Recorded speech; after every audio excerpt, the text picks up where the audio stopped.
Okay, this is Miss Hennegan again, and the most important thing about this is that I found my glasses.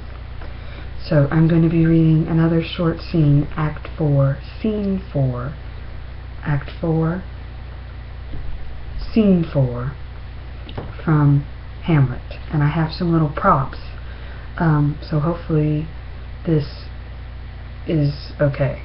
So this would be Fortinbras. Remember, he is the nephew of the old king of Norway. Fortinbras, not Forbras, as Jordan likes to refer to him. And he is trying to sneak in troops. And Hamlet overhears this. He sees all of these troops, these many troops, these are his troops, listening to him. So, we have Fortinbras, we have myself the captain, we have Hamlet, we have Rosencrantz, and we have the army. And this is another short scene. And go. Go, captain, from me, great king. Go, captain, from me, greet the Danish king. Tell him that by license Fortinbras craves the convenience of a promised march over his kingdom. You know the rendezvous. If that majesty would aught with us, we shall express our duty in his eyes, and let him know so. The captain agrees. I will, my lord. Fortinbras continues. Go softly. All exit but the captain. Pause. What in the world does Fortinbras want to do with an army, and where might he be going? Remember, at the very beginning of the play, why does Fortinbras want to attack?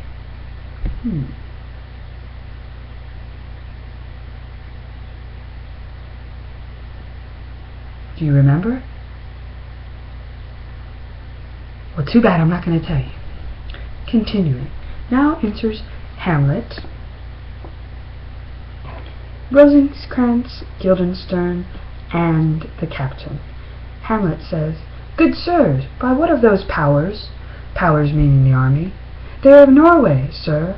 How purpose, sir, I pray thee, against some part of Poland? So Hamlet is asked, where are they going? What is the purpose? Who commands them? Asked Hamlet. The nephew of old Fortinbras, of Norway, Fortinbras.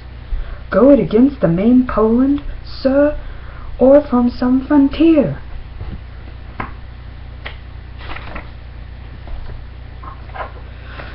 Truly to speak with no addition, we go to gain a little patch of ground that hath in no profit but the name, to pay 5 ducats. 5, I would not farm it, nor will it yield to Norway or the Poland a ranker rate should it sold in fee.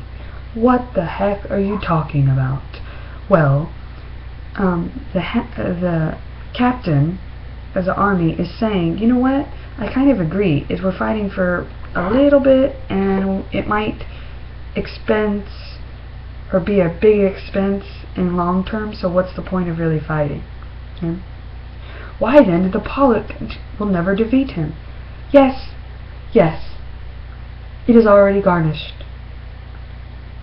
2,000 souls ducats will not debate the question of this straw. 'Tis the impostum of much wealth and peace, that inward breaks and shows no cause without why the man dies.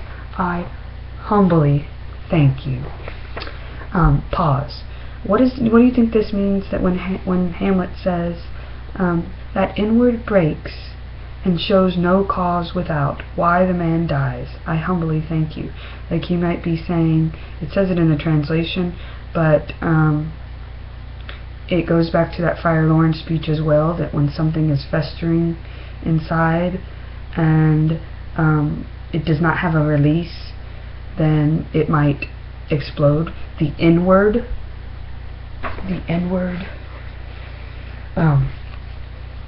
breaks. The N-word breaks and shows no cause without why the man dies. So if we know that Hamlet is starting to lose parts of his self, things are coming off, he's ripped apart mentally, and his exterior matches the interior. So right now he is falling apart both inside and outside, and he observes how Fortinbras is seeking revenge, and it's causing him to reflect upon his own revenge. So do you think Fortinbras' recent activity will cause him to be like, maybe I'm going a little bit too far, I've already killed one person and I need to slow down? Or do you think that it will cause him to be like, I need to stop being so afraid and just get this revenge over with? They are of Norway, sir. How purpose, sir, I pray you, against some part of Poland? I already read that, and I'm going back because I'm Hamlet and I don't make sense, and I might say the same things over again. Hamlet with Miss Hennegan, it means lots of confusion. Goodwill. Everyone exit with the captain. And good Rosencrantz says, oh gosh, now I'm bleeding from Hamlet's.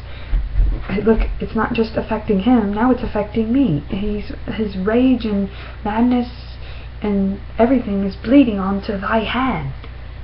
Right? Will thy place go, my lord? Rosencrantz, I hope you know what this is. I will be straight with you. Go a little before. Exit all but Hamlet. And Hamlet is left alone to think. Okay? Let's look at him. Sit and think. This little orange. Somewhere here. Thinking. All alone. I'll be with you straight. Go a little before. How all occasions do afford me against and spur my dull revenge? What is a man if his chief good and market of his time be but to sleep and feed? Like, what's the point of being here if I'm just going to sit here? If someone has offended me, what should I do? A beast no more. Sure, he hath made up a large discourse, looking before and after, gave us not the capability and godlike reason to fuss and unsued. Now, whether it be a bestial oblivion or some craven sculpture, of thinking too precisely on the event. Am I thinking too much? Am I thinking too much? Is my thinking destroying me from within? A thought which quartered hath but one part wisdom,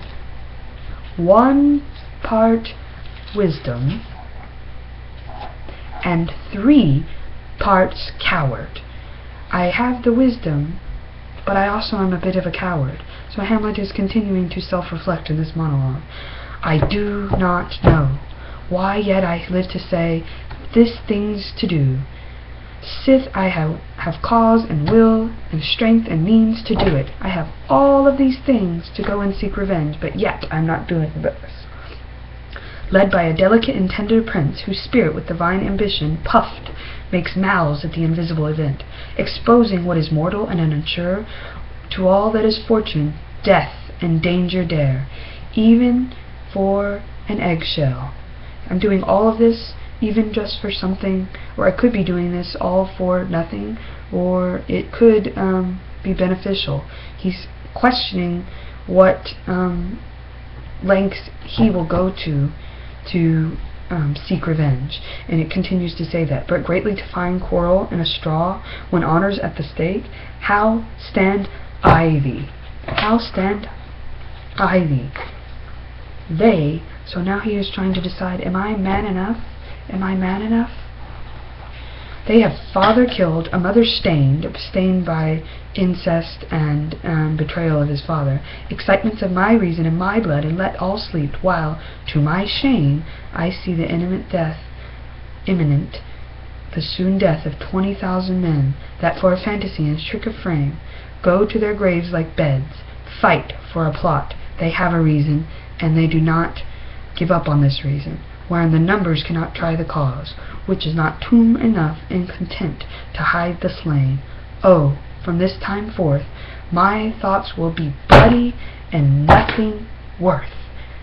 From now on, if my thoughts aren't violence, I'll consider them worthless. So, at this point, do we think that he is going to pull it together and attempt to seek revenge? Is he going to continue to fall apart? Is all of this destruction going to eat away at him? Is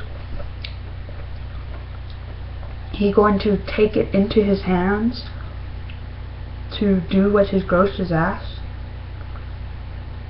Only time will tell. But at this point, he's definitely falling apart. Be prepared tomorrow to respond to something of this. Adieu, adieu, buenas noches.